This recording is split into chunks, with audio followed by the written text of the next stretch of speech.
Good morning, Amber lives on the hill. And greenhouse. I have things in here now. They've been in here for probably the best part of this week. So I've started moving stuff over from my laundry. I've still got some trays of stuff in there. If you've seen previous videos, you might have seen that I had started trays of seeds and put them in my laundry on shelves in there because it was too hot in here still. So it's probably going to be, I don't know, high teens in the weather, Celsius, I think. But it's pretty cool outside, hence the jacket. It's lovely and toasty in here. So I've just come and opened up the door. I'm going to open up the windows. I've got a couple of windows. They're not brilliant.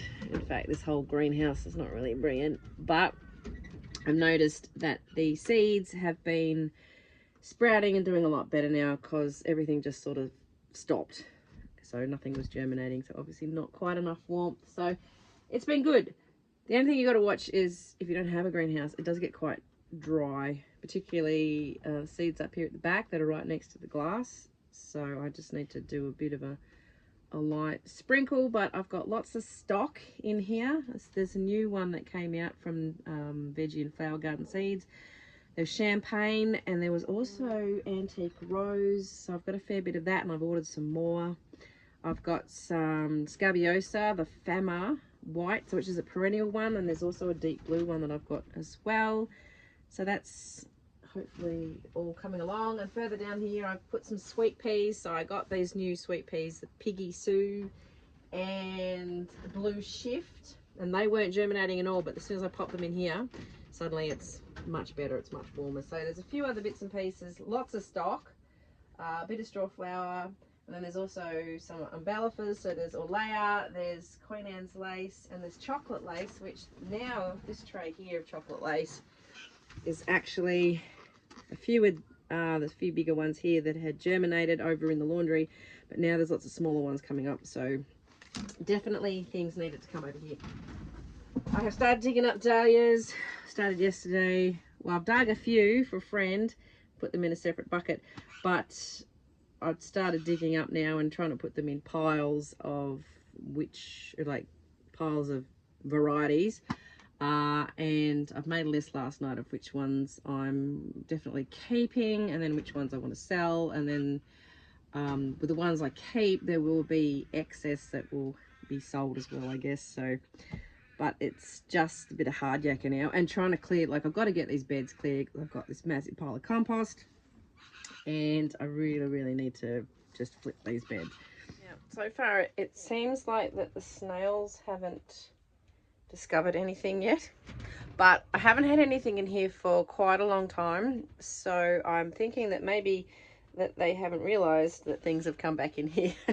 So I'm going to get some, a big tub of Vaseline and some salt, and I'm going to spread it around the outside of the trays. Actually, I could even do it on this bit there, and rather than the actual cell trays, and see if I can deter the snails that way, because it's really painful when you've got all these lovely little seedlings that you've managed to grow and then the snails just decimate them overnight. It's so depressing, particularly when the seeds are costing me a lot of money. I just bought some more yesterday, all that stock, some more snapdragons, and I did buy some vegetable seeds as well.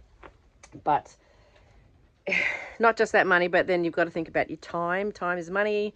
And of course now I'm still racing the warm-ish autumn weather to get things germinated, get them big enough to plant out, and while it's still warm enough for things to really go out and for roots to get established and all that kind of thing. So it's having things being eaten, it's not good, and that goes also with my chicken problem, with things getting pulled out by the chickens. But anyway, we're getting there. We've got one massive pile of compost there and this huge pile here, because there's a little bit of a dent in it there where I've moved a tiny weeny bit. But hubby's bringing the tractor back here from the other farm, so we can start getting some big scoops around behind where my garden is, so I don't have to wheelbarrow it quite as far. Chicken's having breakfast. They're getting enormous. We're going to get rid of some of these roosters.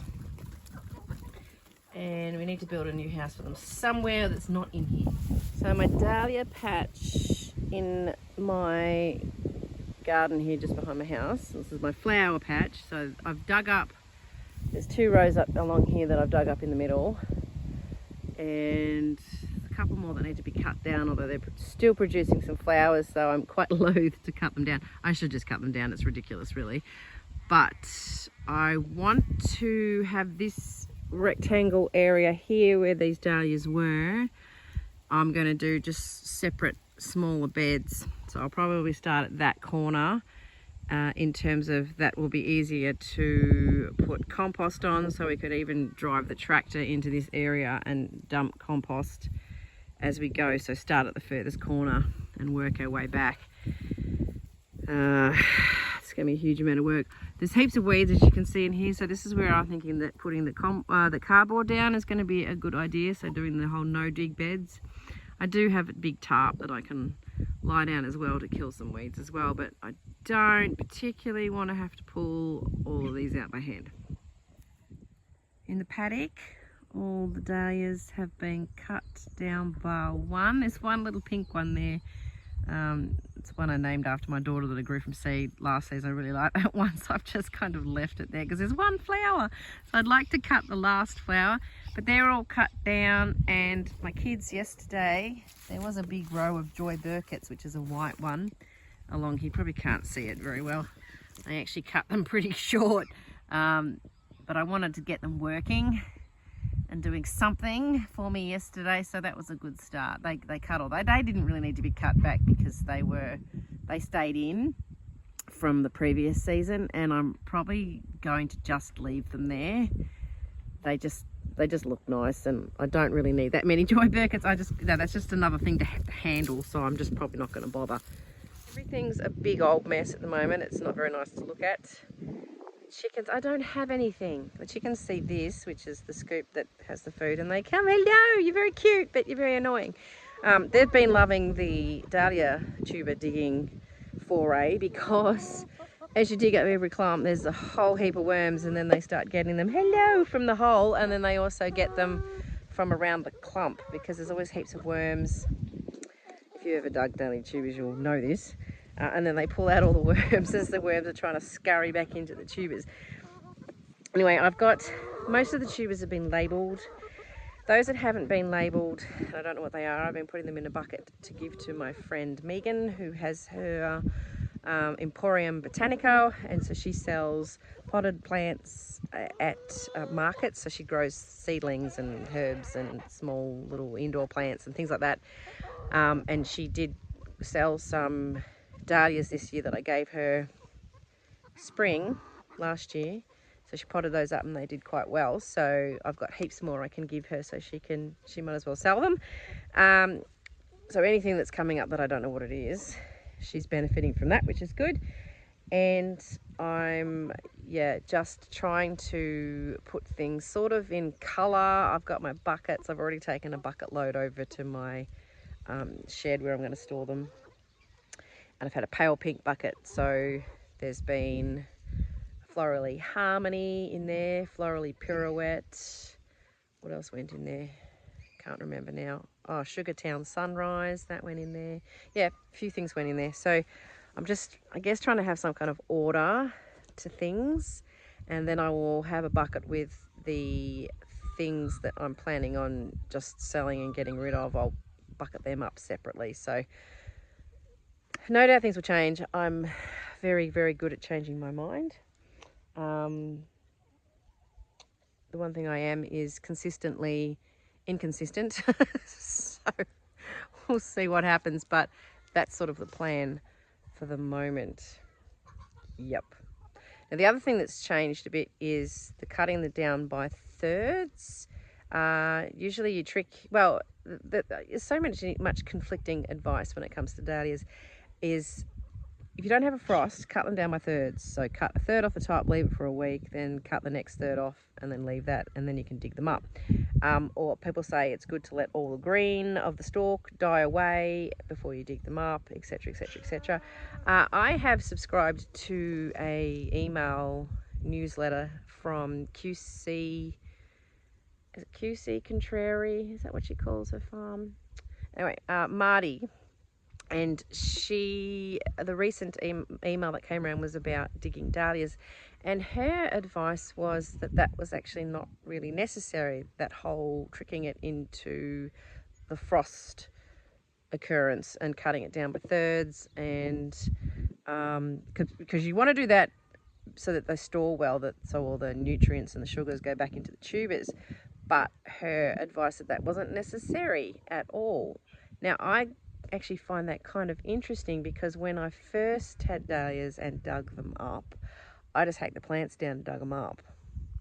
So I didn't do any of this third thing. In fact, I think last season was the first time I ever did that, because it was the first time I'd heard it. So I did actually have tubers that survive, and each time I've stored, I always lose a little handful of them.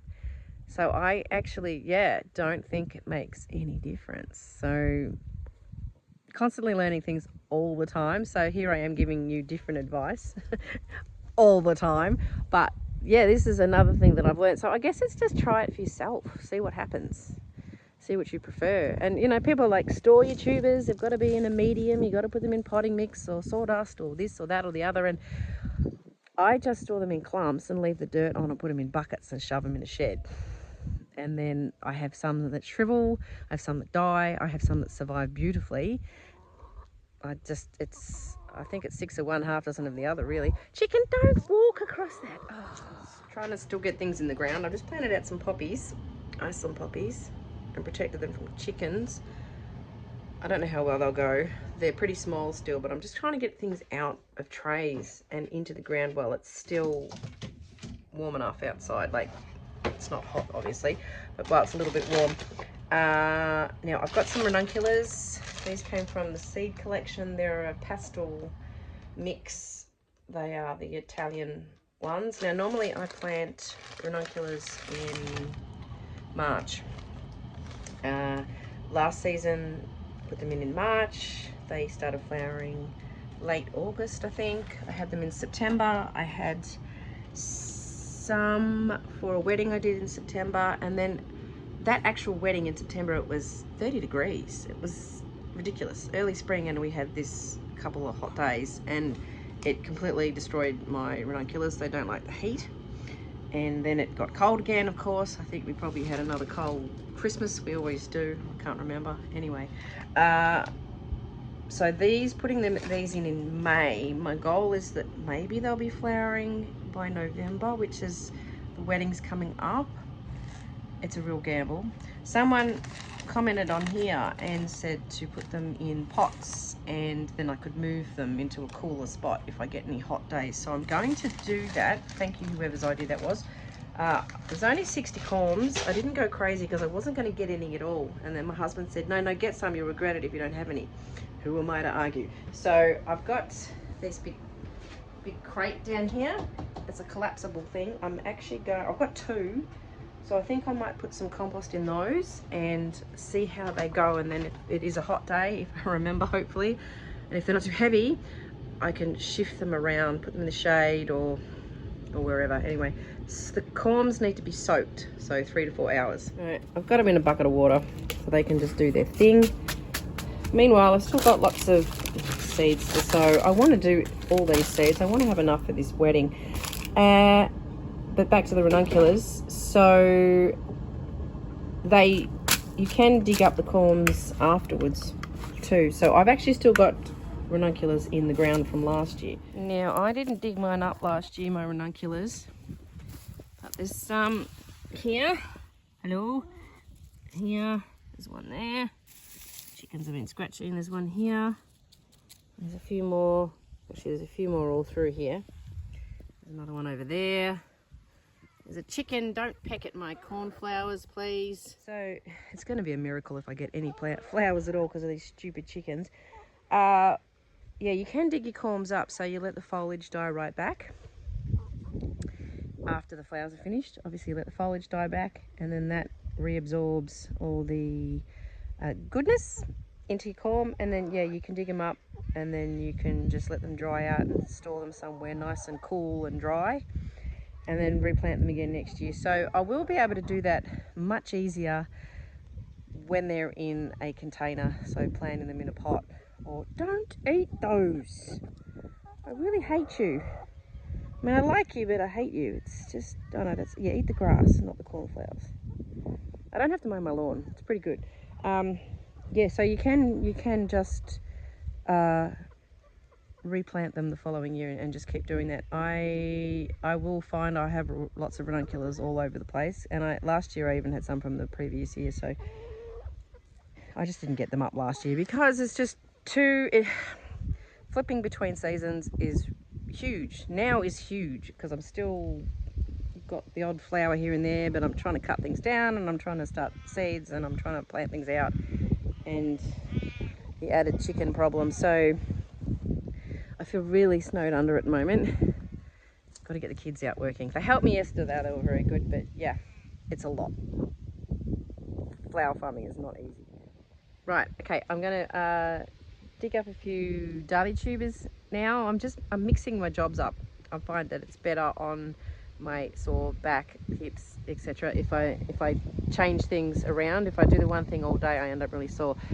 It's pretty windy, so it's probably affecting the sound quality, so sorry. But if you haven't dug Dahlia tubers before, it's not rocket science. You just need to make sure that you get your fork just away enough from where you think the edge of the tubers will be, so that you don't pierce them with your fork. So I'll try and give you a bit of a demo. So Dahlia tuber, I'm going to probably pop my fork, yeah, I don't know, probably about there, I suppose, and then just dig in. It's hard to do this with one hand, and then really get underneath it and just lift it. You can hear it, you might be able to hear it tearing away. That's as simple as that, and then I'll try and knock as much of the dirt off as I can. There's a Corabel heather seed. Oh, now I've broken a tuber there. That's not really a big deal. There's heaps of tubers on this. So I'll try and get as much of that dirt off as I can. The good thing, one thing to try and do is before it gets too wet and muddy. So this dirt is a little damp, which will make it, it is making it a bit hard. I'm going to use my flower snips, just have them close and keep the pointy end, and try and get a bit of that dirt out without jabbing too many of the tubers. But I mean, I'm only trying to get the dirt off because otherwise they're super heavy to lift, and yeah, which is a bit annoying. But really, that's all there is to it. Morning. This is a two-part thing, I think. Yesterday I soaked my ranunculus corms, which are behind me somewhere. Okay, I emptied them out of the water.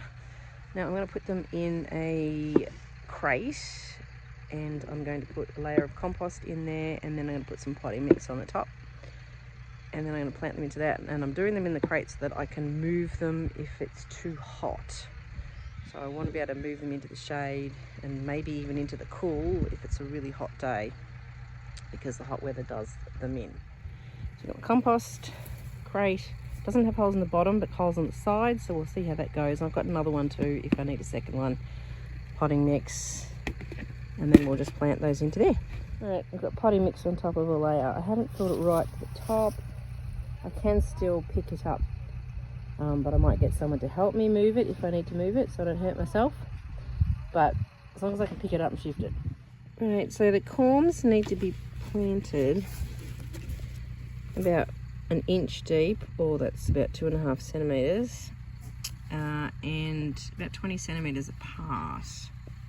So that doesn't give me a lot of space in here. And there's a snail in there. Ugh, we might get rid of him. I might check on the spacing. It would be good to put them a little bit closer, but it's, yeah, about 20 centimeters. I've spaced them out, and I've only got 15 in here. So I can do another one of these and get another 15. I do have 60 all up, so I could do some other pots, like just smaller pots, But there might be a bit of a muck around, so I might just put some in the ground. And I've got a spot that's actually shaded by the lemon tree in the afternoon, so we might just do that. All right, I've put most of these ranunculus corms in. I've just got a few more to go, so I've just cleared a spot here. There was a dahlia clump in, I've just dug out, and I put some more compost down and finish up planting those. So now there's a chicken's already dug one up. Oh, they're so naughty. Hopefully they don't dig up all the ranunculus corms, but they're going to get the shade of this lemon tree late afternoon. Whether or not these do well, it just depends on what kind of a spring we have, whether it's a warm... No! Whether it's a warm one or a cool one. Go away! I hate you.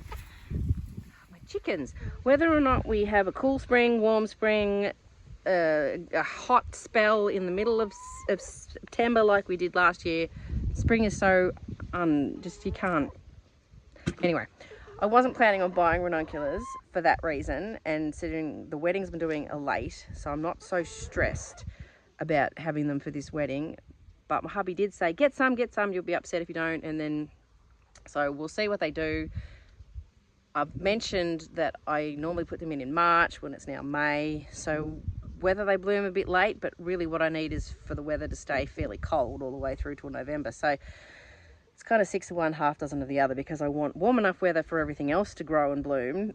And then you'd want cooler weather for these to be okay. So anyway, we'll see what happens. This is the other thing I've done this morning, is pulled out a pumpkin plant. I had a couple in here. I didn't get any pumpkins because I put them in too late. They were Jap pumpkins, but this area used to be a compost pile, so it's quite fertile, this soil. There are, in this bit here, it looks like nothing, but there was daffodils in there last year, so I'm quite loath to dig any of that. So I'm just going to leave that, and hopefully they'll come up again this year. In this patch, I've got to put compost down. Whether I put any cardboard underneath, I'm not sure yet. So do I do a no dig? Because this is quite a weedy spot, just because of this compost that was there. But I've got some freesias and I've got some Dutch iris. I'm planning on freesias or Dutch iris. I've never grown freesias before, but a big online nursery chain had 50% off bulbs. So I thought, oh, I can see a chicken scratching. Oh no, that's not scratching where my ranunculus. Oh, maybe they are. I hate them so much. I really feel like eating them. Don't. Anyway, I've got the Dutch iris will... You have too, you little bugger. It's just dug one up. It's dug one up completely because they look like spiders. It's just dug it up. This is my problem. I can't cover everything. I've just planted that one again. No, go look at him. He's thinking about. They're the bane of my existence now. The Dutch iris will bloom late spring, so I've got a mixed lot. So there's the purple ones, there's some white ones with sort of yellow in the centre, and then there's yellow ones. They're going to be no good for my pastoral wedding, obviously, but the wedding I'm doing at the end of November, they could be all right for that. And if not, apparently they last 4 to 5 days in the vase as a cut flower, so they could be all right for bouquets to go to the post office. Anyway, I'm putting some of those in and they will naturalise. The freesias I haven't done. I'm pretty certain I haven't done those. So I've got 200 of those and 200 of the Dutch iris, but I think freesias will be early spring. But I just bought them, look, they were half price, so I thought, well, look, let's give them a go and see what happens. Meanwhile, we need to protect this bed from the chickens. Okay, I've dug this bed over, so I've put compost down on. So I'm going to plant freesia bulbs and the iris, the Dutch iris. So whether or not there's enough space in this bed, I don't know, but we'll give it a red hot go. And they can just stay in there. Okay, so they'll be in front of where the daffodils are. So that's okay, they can just stay there for good and hopefully just keep naturalising as time goes on. So freesia bulbs, you've got to plant them up that way, pointy end up, and they need to be 5 to 10 centimeters deep and 10 to 20 centimeters apart. So I'm going to go the 10 centimeters apart so I can fit as many as I can in. So I'm just going to start laying them out here, and hopefully the chickens don't see me do it. Go away, chickens, and they don't dig them up. They're not edible, go away. So I've laid out all my freesia bulbs, and the chickens want to eat them, of course, and it's taken up the whole bed. There's 200, so this will be a really nice display. It says early spring that these should bloom, so hopefully they all do if the chickens don't dig them out. Yeah, so I have to find somewhere else for my Dutch iris bulbs. So this is them, and they're bigger. See that? And there's 200 of those. So we'll have to do another bed. So I won't drag you along with me while I find another bed space and drag more compost around and all of that. So I'm just going to poke these into the soil, and they need to be 5 to 10 centimeters deep. Chickens, don't watch me. Please don't dig them up. It's so exhausting. And then, yeah, I'll find another spot for the iris. They need to go in 10 to 15 centimeters deep and 10 to 15 centimeters apart. And once again, point up. Now these freesias, you need to water them in. Sometimes the bulbs, I know tulips you don't water in. Daffodils I don't think you do either. Can't remember. But these you do, and the iris you do as well. So once I get these into the ground, I'll water them in. And then, yeah, go hunting for a bit more bed space. But I may not plant them today because I really don't want to shovel and wheelbarrow any more compost. Just thinking about my back, just limiting how much I do. But anyway, I will, sorry about the sun in your face, turn around this way. I'll catch up with you next time. Have a good week. Bye.